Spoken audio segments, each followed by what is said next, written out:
Okay, so in this second part of the lecture, I just first want to acknowledge other Black women and women of colour in their works from kind of the 1970s onwards. So this was a big period for the kind of emergence of Black feminism. And so you have writers like Audre Lorde, who I'm going to talk more about, but also Patricia Bell Scott, Barbara Smith, Bell Hooks, who I've already mentioned, Alice Walker, and Toni Caden herself also wrote The Black Woman, which you can see there. So I'm going to focus a little bit on Audre Lorde. So some of her primary texts are The Black Unicorn, Sister Outsider, which is a collection of her essays and speeches, and also later on the Cancer Journals. And all of these works are pretty pioneering in their efforts.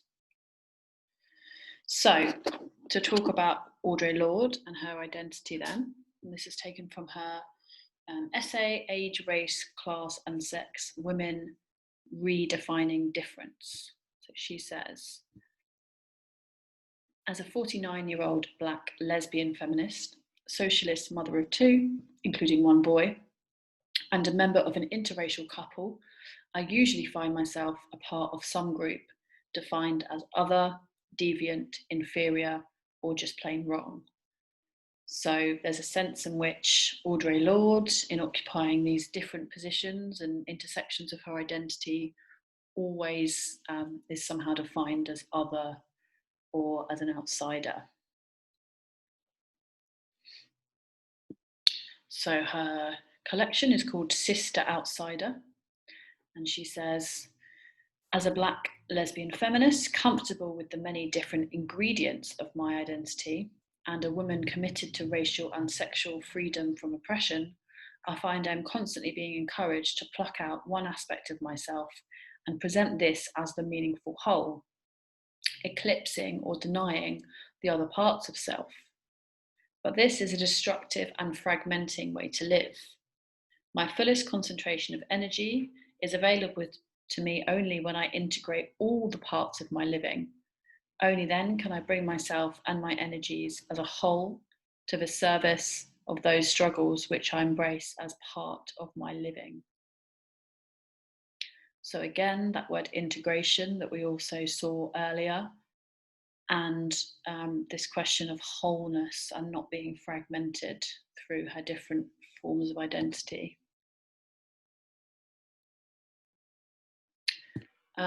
So Audre Lorde here talking about difference and redefining difference. Certainly there are very real differences between us, as in feminists, of race, age and sex. But it is not those differences between us that are separating us.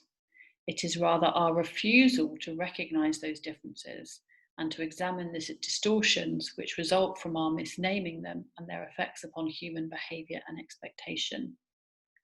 So she says we must develop new definitions of power and new patterns of relating across difference. And I really love that phrase, relating across difference, because it captures both the sense of needing to recognise and acknowledge difference, but also to relate across difference. And Bell Hooks also talks about talking across difference as a way in which we can understand each other. So if we think about, for example, the idea of being colourblind, that was quite prominent in the 1970s second wave kind of white feminist movement of just kind of trying to formalize sisterhood without really acknowledging racial differences within it. So Audre Lorde is talking here about recognizing and appreciating those differences, but still relating to one another.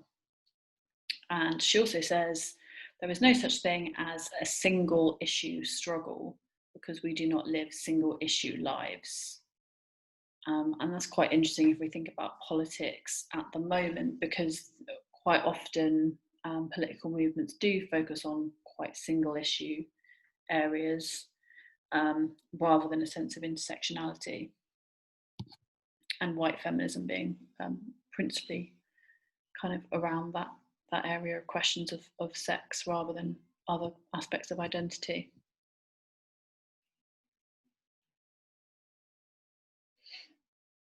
So again, this is Audre Lorde. By and large, within the women's movement, which is another word for second wave feminism, within the women's movement today, white women focus upon their oppression as women and ignore differences of race, sexual preference, class, and age. There is a pretense to homogeneity, that is sameness, of experience covered by the word sisterhood, that does not in fact exist. The need for unity is often misnamed as a need for homogeneity, and a Black feminist vision mistaken for betrayal of our common interests as people. So there's a difference here between homogeneity, that is things being homogenous and the same, as being mistaken for unity, i.e. you can still be unified, but you can recognize difference within that unity. And she also uses the word people here because she's then including men into a Black feminist perspective here. So sisterhood was often used by white feminists as a way of uniting and kind of homogenizing all women, but Lorde is expanding that to include men as well, and the interests of men.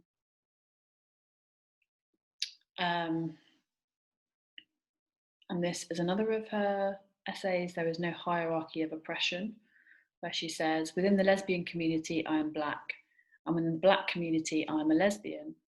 Any attack against Black people is a lesbian and gay issue because I and thousands of other Black women are part of the lesbian community. Any attack against lesbians and gays is a Black issue because thousands of lesbian and gay men are Black.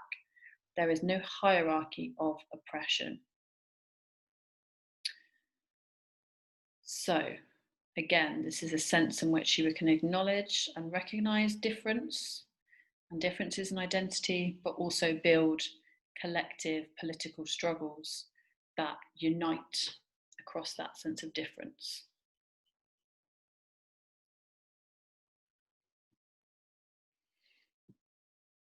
So from The Master's Tools, When I Will Dismantle the Master's House, which is another quite famous essay by Audre Lorde, she says, if white American feminist theory need not deal with the differences between us and the resulting difference in our oppressions, then how do you deal with the fact that the women who clean your houses and tend your children while you attend conferences on feminist theory are, for the most part, poor women and women of colour? What is the theory behind racist feminism? So again, Audre Lorde here is bringing her arguments and her theories back to the material conditions of life. So if as a white woman you're able to go to a conference on feminism, you're probably only able to do that because you've got poor women or women of colour looking after your kids or cleaning your house. So class or racial difference is still going to be present. And so she's interested in working out the theory behind racist feminism or the theory behind classist feminism, which was another big issue at this time, was that working class women wanted to acknowledge that their experiences were much different from middle class women too.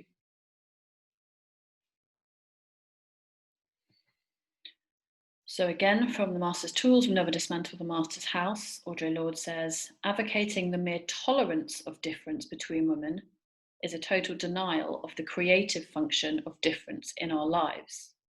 Difference is that raw and powerful connection from which our personal power is forged.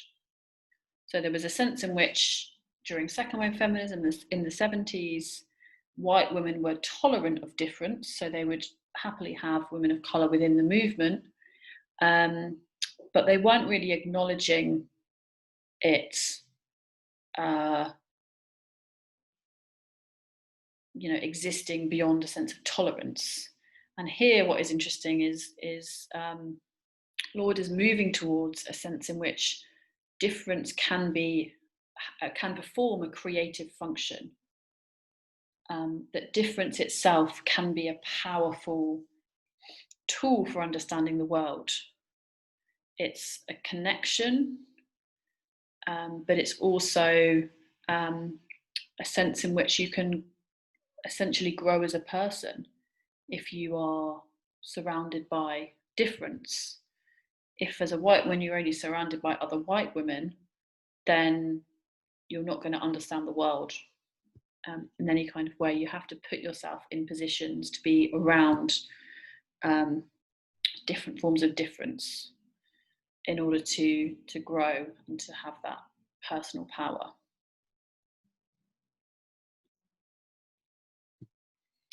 And this is also an interesting question, particularly still relevant today, I would say. So Lord says, women of today, meaning women of the 1970s, are still being called upon to stretch across the gap of male ignorance and to educate men as to our existence and our needs. This is an old and primary tool of all oppressors to keep the oppressed occupied with the master's concerns.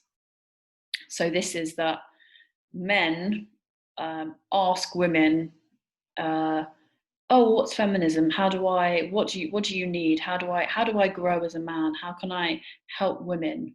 And so the onus is put upon women themselves to articulate their needs and to say what they want from men, for example. And the onus is not on men to do that work themselves. If you think about, for example, I was reading recently about domestic violence and the idea that even words like sexual violence, it's quite a kind of neutral term because it doesn't actually get to the heart of the men who are doing that violence to women. And so there's often a kind of misunderstanding that women need to somehow protect themselves, or women need to be better at defending themselves or understanding the situations they're in, rather than men understanding that they are the causes of that violence. So this is not about kind of self-defense. This is about who is the oppressor in that situation, or who is the aggressor. So Audre Lorde moves on from her first point about women having to educate men, and she also says that it is now we hear that it is the task of women of colour to educate white women in the face of tremendous resistance as to our existence, our differences, our relative roles in our joint survival. This is a diversion of energies and a tragic repetition of racist patriarchal thought.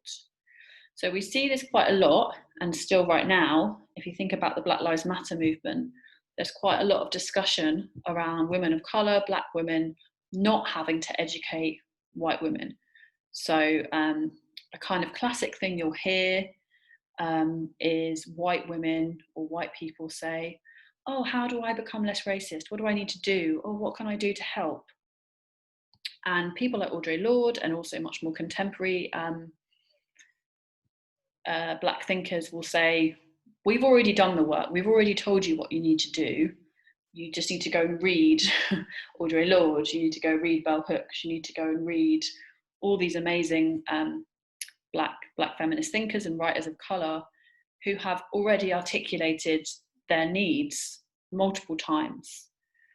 So it's not up to women of colour to do that work for you again, because this is a diversion of energies, and it's actually quite often people of colour talk about how exhausting it is to have to continually go over and over and over sort of what white people need to do. And so Lorde kind of takes this one step further by she's saying that actually that mode of, and we could call it pedagogy, right? We could call it a form of learning. So how do you unlearn racism? How do you unlearn sexism? She's saying by asking the person who has been oppressed, i.e. in this situation, Black women, to do that work for you. So you can do the work and tell me how I should be less racist or sexist. But that is in fact a repetition of racist patriarchal thought, because you're not taking on, it's giving Black women more labour. You're not taking on that labour yourself. And if you think about Renee Odo-Lodge's recent book called Why I'm No Longer Talking to White People About Race, this is something she talks about as well. The fact that like she's exhausted with having to have these safe conversations over and over again with different white people because they're not taking on that labour themselves. They're expecting her to do the work.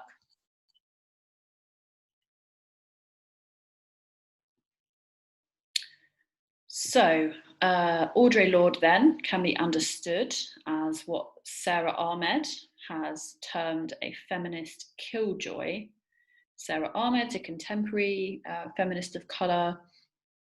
I'd highly recommend a lot of her books, particularly she has a recent book out, which is called, I need to remember the name, I'll tell you in a bit. But Sarah Ahmed has come up with this idea of the feminist killjoy, which is that feminists are often considered the person who points out things that are wrong in the world, who's articulating a sense of anger or disappointment or dissonance and distrust of how things function. And so they're quite often labelled as a kind of killjoy figure that is trying to rid the world of its pleasure. And you see this quite a lot with areas like when women point out what's wrong, then like lad culture, for example, if a woman says, oh, I don't find that joke funny, that's actually quite offensive, it will be like, oh, can't you take a joke? So you're kind of killing the joy of the situation. But what Sarah Ahmed says is that that is an absolutely essential function of being a feminist. And she kind of uses this figure and kind of reclaims it as something that's really important. And so Audre Lorde we can see as a very early figure of being a feminist killjoy. Also because Audre Lorde is not only kind of critiquing men, but also critiquing white feminists. So she's kind of killing the joy of white feminism as well. So she's a kind of double killjoy in many ways. Okay, so I wanted to finish on a bit more of a positive note because I've kind of gone into a lot of the different forms of oppression. But one of the best things for me about Black feminism and why I would consider myself to try and always be thinking through and working with a kind of feminist framework, Black feminist framework in everything I do in my kind of research is because of the joy of Black feminism and the fact that it finds that joy even out of oppression and out of the struggle. And so, again, Audre Lorde has a book called Poetry is Not a Luxury from 1985.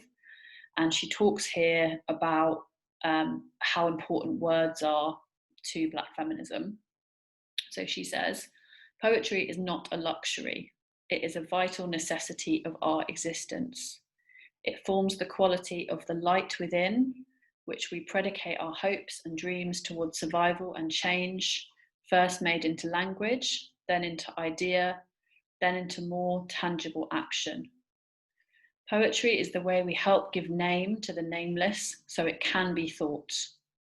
The farthest horizons of our hopes and fears are cobbled by our poems, carved from the rock experiences of our daily lives. So we can think about this as, like we talked about last week with the Black Arts Movement, that literature is not art for art's sake. It's not a luxury. It's not something that only the white middle class bourgeois can occupy themselves with. So what Audre Lorde is arguing for is that poetry, literature, writing is absolutely essential, necessary for existence, because through the act of writing and thinking and then taking action, that is the process by which we create forms of transformation and transform our society. And this first process then, to name the nameless, is what poetry can do specifically, because it helps articulate some kind of sensed experience that has no name or has no sense of language yet, but the poetry can bring that out.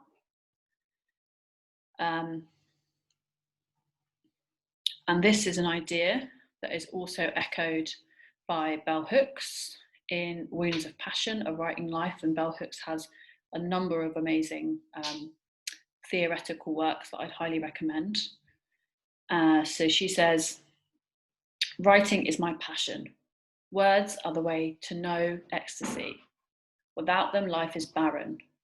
The poet insists, language is a body of suffering, and when you take up language, you take up the suffering too. All my life, I've been suffering for words. Words have been the source of pain and the way to heal. Struck as a child for talking, for speaking out of turn, for being out of place. Struck as a grown woman for not knowing when to shut up, for not being willing to sacrifice words for desire. Struck by writing a book that disrupts. There are many ways to be hit. Pain is the price we pay to speak the truth. So it'd be quite interesting to compare the ways that Hooks is talking about language as opposed to Audre Lorde, because there's much more, to me anyway, a sense of language as suffering and pain in Hooks. And the act of voicing language, voicing words, or articulating it, which can then cause you to be struck down violently because of that utterance, I think is really powerful here. But ultimately, Hooks argues that words are the way to know ecstasy. So there's a really interesting relationship here between oppression, violence, and then language, which can assist with understanding those aspects, but then also words knowing are being the way to know ecstasy. So there's this kind of methodology that Hooks is articulating here, which is really powerful.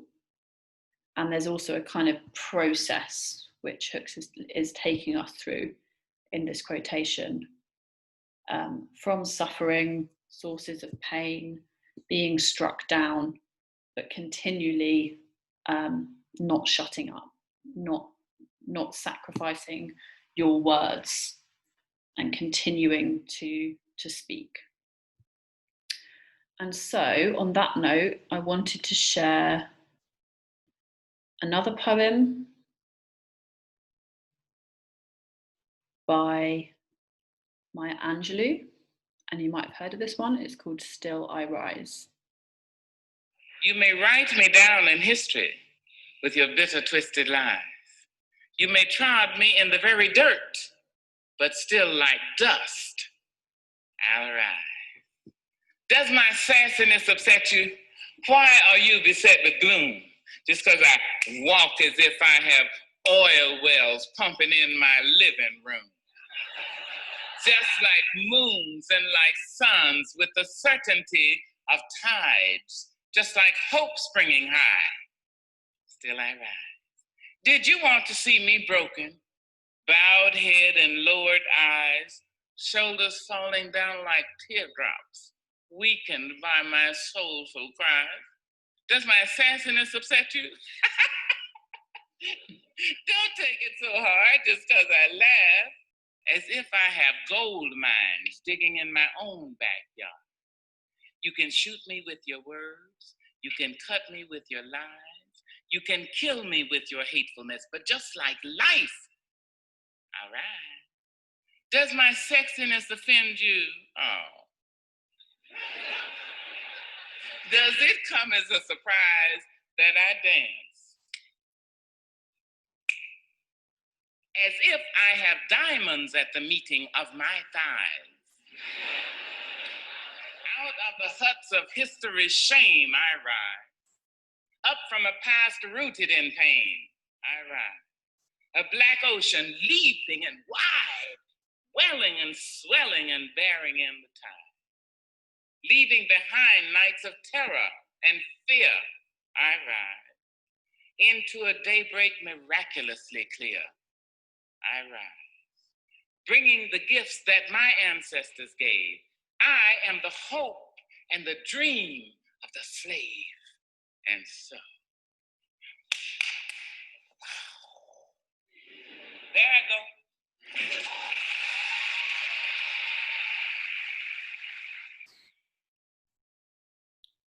So one of the things I love most about Maya Angelou's poetry, and particularly Still I Rise, is the irreverence of what she's saying. So the final question to think about before the seminar is to think about the idea of Black feminist irreverence, and how can this also be seen in Toni Cade Bambara's fiction, because the tone of Bambara I find really interesting, and some of her characters, the irreverence of some of her characters. And just to say that irreverent, or to show irreverence, is lacking proper respect or seriousness. So a lack of respect or a lack of seriousness. So how does Bambara engage with this,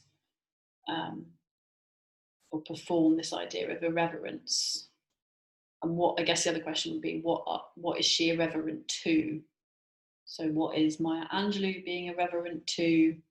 And what other forms of kind of exploitation or oppression is Toni Cade Bambara also demonstrating irreverence towards?